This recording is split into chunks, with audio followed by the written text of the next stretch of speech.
할렐루야. 네, 오늘 오후 예배 시간을 통해서 하나님의 크신 은혜와 또 하나님의 또 사랑이 우리 성도님들의 삶 가운데 충만히 임하시기를 주님의 이름으로 축복합니다. 잠깐만요. 하는 건 여기 있네요. 오늘 말씀 제목은 예수님의 시험에서 배우는 교훈이라는 제목으로 말씀 나누도록 하겠습니다. 예수님께서는 광야에서 마귀에게 시험을 당하셨죠. 40일 금식 후에 마귀에게 시험을 당하셨습니다.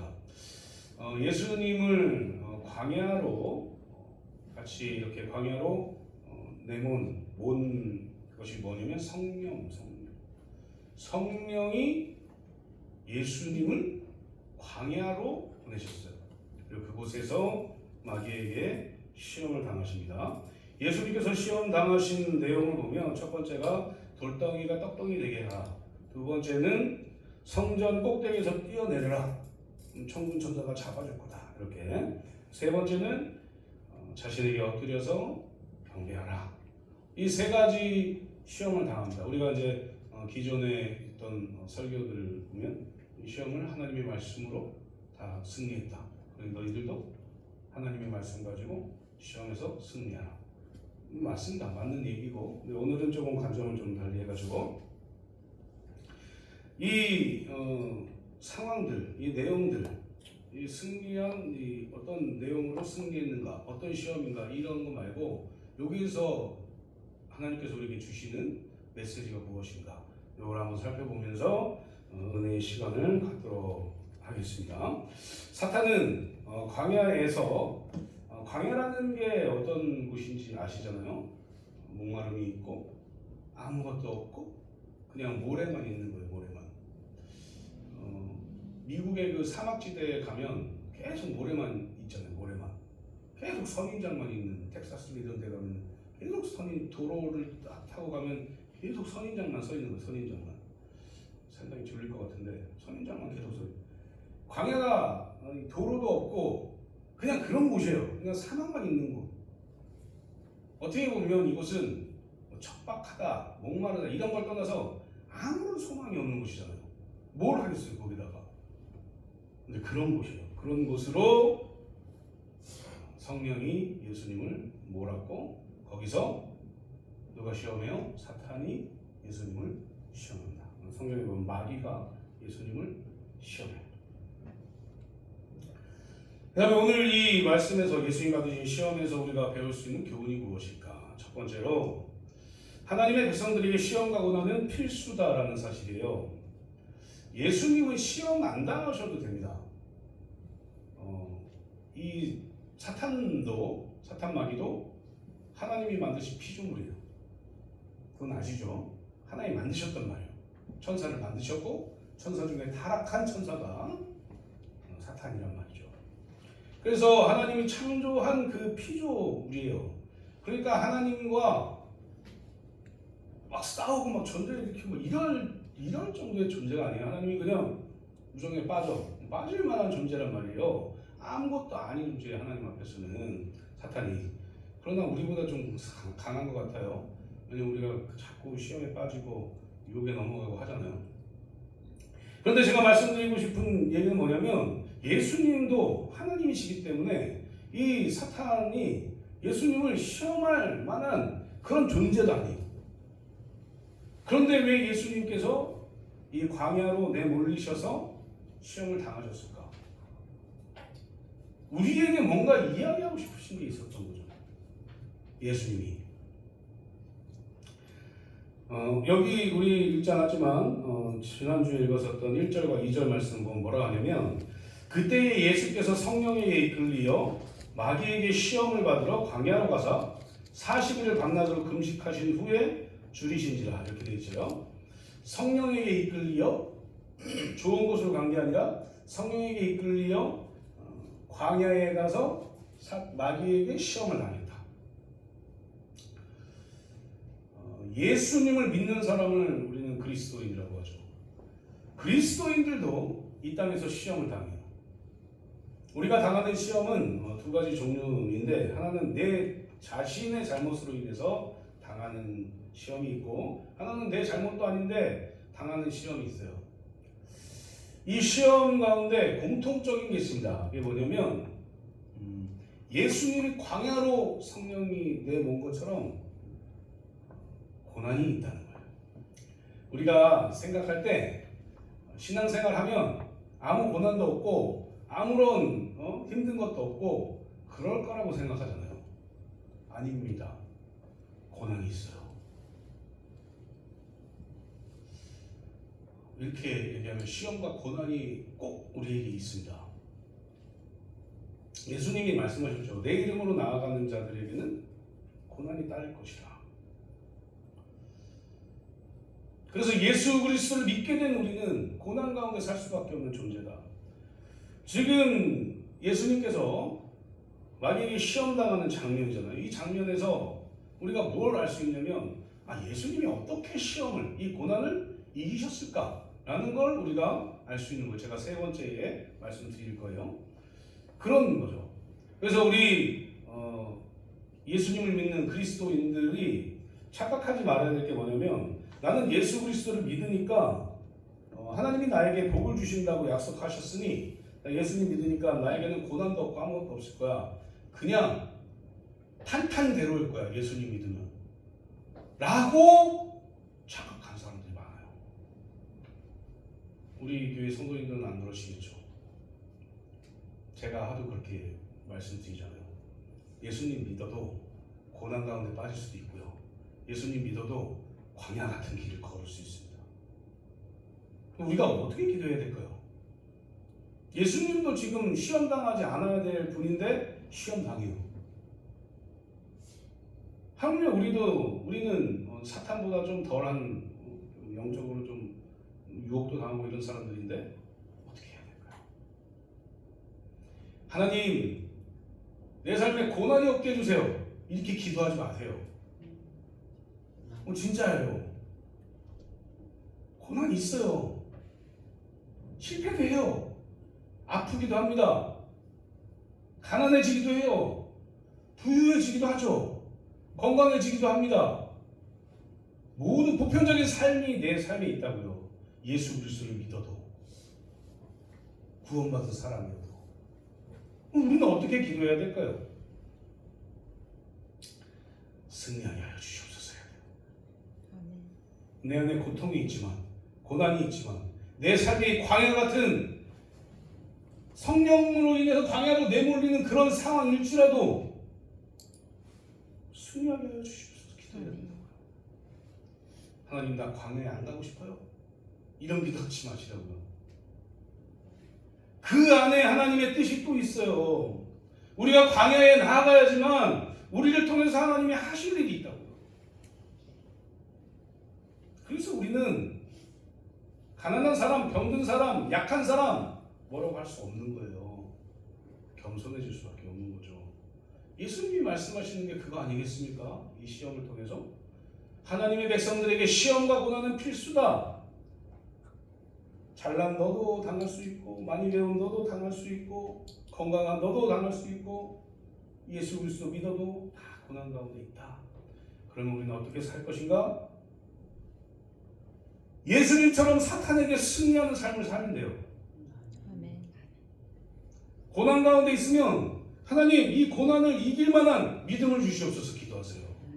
하나님이 이 고난을 이기고 승리할 만한 그런 믿음 주셔서 내가 지금 이 시간 사탄이 주는 이 시험 가운데에서 승리케 하여 주시옵소서 라고 기도하십시오. 그리고 거기에 빠져나올 수 있도록 하나님 말씀 붙들고 사세요. 그게 이 시험 가운데에서 우리 주님께서 우리에게 말씀하시고자 하는 교훈이다 라는 사실을 기억하시고, 날마다 어려운 상황이 오면, 어려운 시험이 오면, 아이고 나는 예수님 믿는데 왜 시험에 빠지지?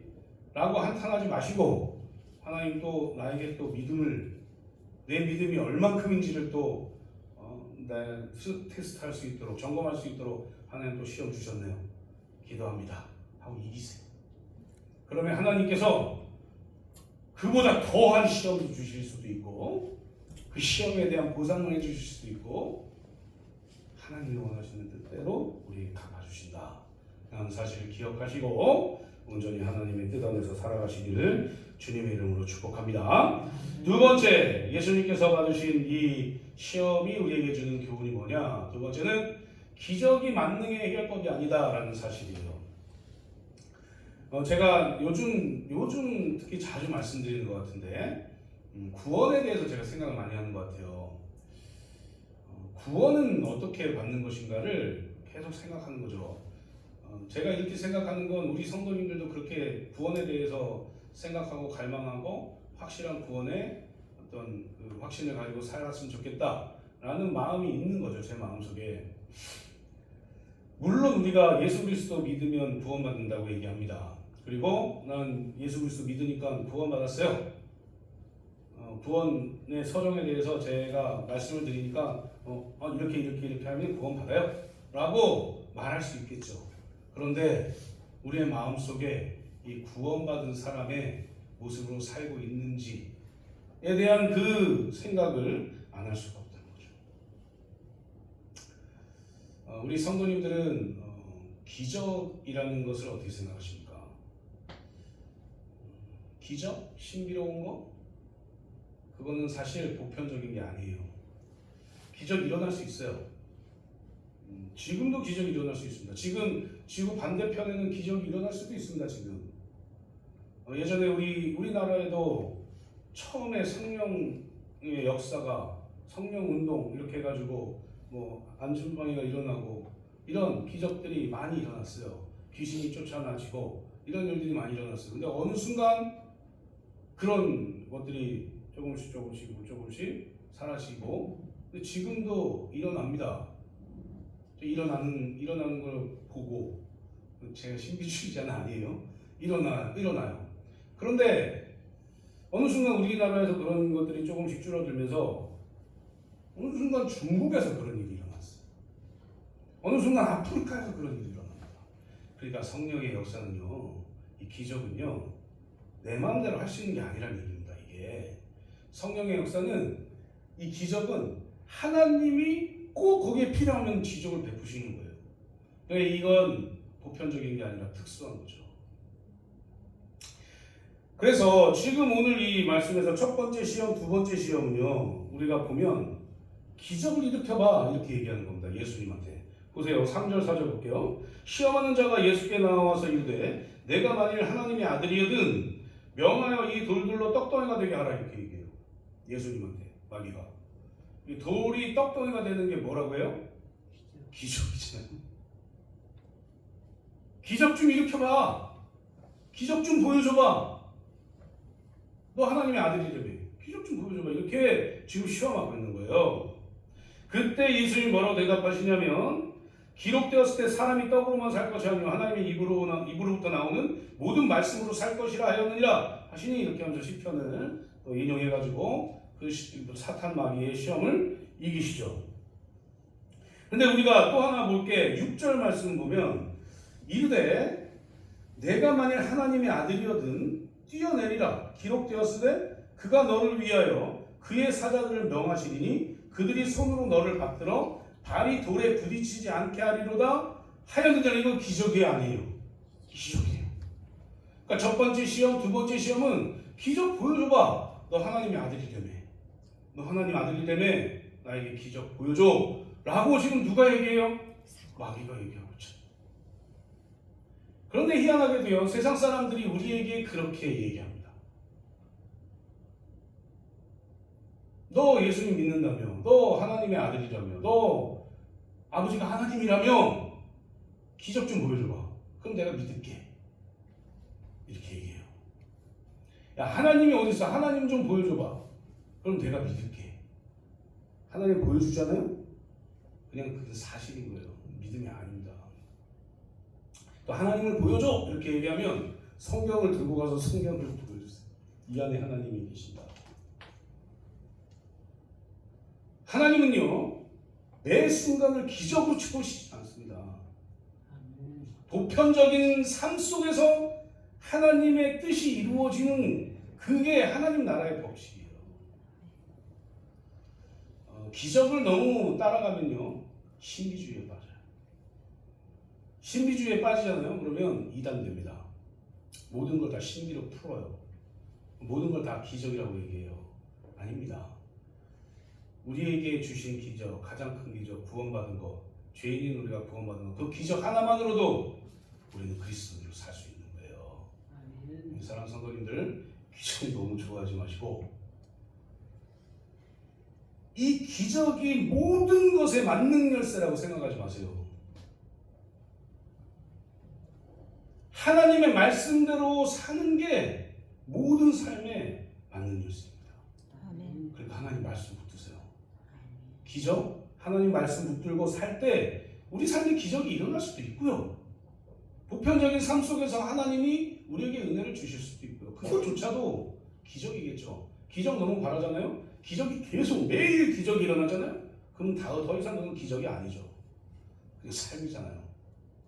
그러니까 기적에 너무 관심 두고 예전에 그런 단체가 하나 있었어요. 제가 아는 여전도사님이 속해 있던 단체인데 지하철 앞에서 다 기도하면 지하철이 다 온다 뭐 이러고 막 지하철 몇째 칸을 타면 그 사람 만나면 제가 얘기하면 아시는 분들 계실 텐데 그 단체를 지금도 그럴 겁니다. 아마 그 단체는 어쨌든 기적은요 보편적인 게 아니에요. 그래서 우리가 신앙생활 한다 이건요 기적을 쫓아다닌다는 게 아닙니다. 매일매일 삶 속에서 하나님의 말씀으로 산다. 이게 신앙생활이에요. 사랑하는 성도님들, 기적 일어날 수도 있겠지만 기적이 삶의 모든 것이 아니라는 것을, 신앙생활의 모든 것이 아니라는 것을 기억하시고 어떻게 하면 내가 하나님의 말씀대로 살아내서 하나님의 뜻을 이룰까 하는 것을 생각하고 나아가시는 저와 성도님들 되시기를 주님의 이름으로 축복합니다. 마지막 세 번째는 이 메시지에서, 시험에 대한 메시지에서 주는 교훈은 하나님의 백성들에게 가장 중요한 것은 내 뜻이 아니라 하나님의 뜻이라는 거예요. 우리 성도님들은 예수 그리스도를 믿으시고 성도님들이 원하는 것을 이루기 위해서 신앙생활을 하십니까? 아니면 하나님이 원하시는 것을 이루기 위해서 신앙생활을 하십니까? 여기서 우리의 길이 달라지는 거예요. 하나님의 뜻을 이루기 위해서 살아야 된다. 왜요? 하나님이 우리를 창조하신 목적이 있어요. 하나님이 우리를 창조하신 목적은 하나님께 영광 돌리기 위함입니다. 예수님께서 공생의 기간에 많은 기적들을 일으키시고 병자도 살리시고 안진뱅이도 일으키시고 귀신도 내쫓으시고 가르치시고 고치시고 전도하시고 다 했어요. 그런데 이 모든 것들을 다 누구를 위하는지 아십니까? 하나님의 영광을 위해서 했어요. 그리고 그 십자가 지시고 부활하시고 승천하시는 그 모든 일들이 예수 그리스도의 뜻이 아니에요. 물론 합의했죠. 물론 언약을 맺었죠. 그러나 그 첫 번째 언약 맺은 그 조건이 뭐냐면 내가 그래 예수야, 내 아들 예수야, 내 마음이 내 사랑하는 내 백성들 너무 저들이 이제 지옥 가야 되는데 저들하고 함께 살고 싶다. 근데 방법이 없어. 방법이 너가 죽어야 돼. 이게 전제 조건이었다고요. 그래 나랑 언약을 맺을래? 그래서 예수님이 은혜의 언약을 맺은 거예요. 제가 내려가서 십자가 지고 부활하고 승천할게요. 하나님의 뜻이면 하나님께 영광 올려드리는 거면 제가 할게요. 라고 약속했다고요. 그게 은혜예요. 그분이 지금 광야에 내몰려서 시험 당하고 있는 거죠. 6절과 7절 보면 이르되 내가 만일 하나님의 아들이어도 뛰어내리라 기록되었을 때 그가 너를 위하여 그의 사자들을 명하시리니 그들이 손으로 너를 맞들어 발이 돌에 부딪히지 않게 하리로다 하였느니라. 이렇게 시험했어요. 또 예수님께서 7절에 예수께서 이르시되 또 기록되었을 때 주 너의 하나님을 시험하지 말라. 나 시험하지 마 이렇게 얘기하지 않았어요. 예수님이 주 너의 하나님을 시험하지 말아라. 지금 얘기하고 있는 이 사람은 마귀예요. 이 존재는 내가 왜 너 말을 들어야 되느냐 이거예요. 사랑하는 성도님들, 우리가 세상을 살면서 사탄의 말을 듣지 마세요. 세상 말 듣지 마세요. 물론 우리가 세상 살아야 되죠. 하지만 뭘 더 중요하게 생각해야 되느냐? 하나님의 말씀을 더 중요하게 생각해요. 하나님의 뜻이 어디에 있는지를 우리가 확인해야 돼요. 그러니 오늘부터 결단하세요. 나는 내 뜻도 아니고 세상이 이야기하는 뜻도 아니고 오직 하나님의 뜻대로 살겠습니다라고 결단하세요. 제가 성경을 읽으라는 이유가 있어요. 분명히 있습니다. 그냥 이재희 목사가 와서 우리 교회 성경 많이 읽는다 그러고 싶지도 않아요. 그런 마음도 없고 우리 성도님들이 성경을 읽고 하나님의 뜻이 어디에 있는지를 발견하고 하나님의 뜻대로 살게 하는 게 하나님이 저에게 주신 사명 아니겠습니까? 그래서 성경을 읽으라는 거예요. 오전에도 제가 말씀드렸죠. 일독이 목표. 모든 우리 성도님들이 다 일독하는 게 목표라고. 그렇게 됐으면 좋겠어요. 일독 이상. 그리고 그대로 살고 하나님의 뜻이 어디에 있는지 서로 얘기하고 이런 교제들이 있어가지고 세상의 뜻 아니고 내 뜻대로가 아니라 오직 하나님의 뜻대로 살아가는 양양중앙교회 성도님들, 이런 모든 성도님들이 되어서 하나님의 놀라운 은혜를 받아 누리시는 저 성도님들 되시기를 주님의 이름으로 축복합니다. 이제 말씀 맺도록 하겠습니다. 사랑하는 성도님들, 우리가 사탄의 시험을 이기고 하나님만 경배하고 이렇게 섬기는 사람, 내 중심이 아닌 하나님 중심대로 살아가는 삶을 살기 위해서는 하나님의 말씀을 잘 깨달아야 돼요.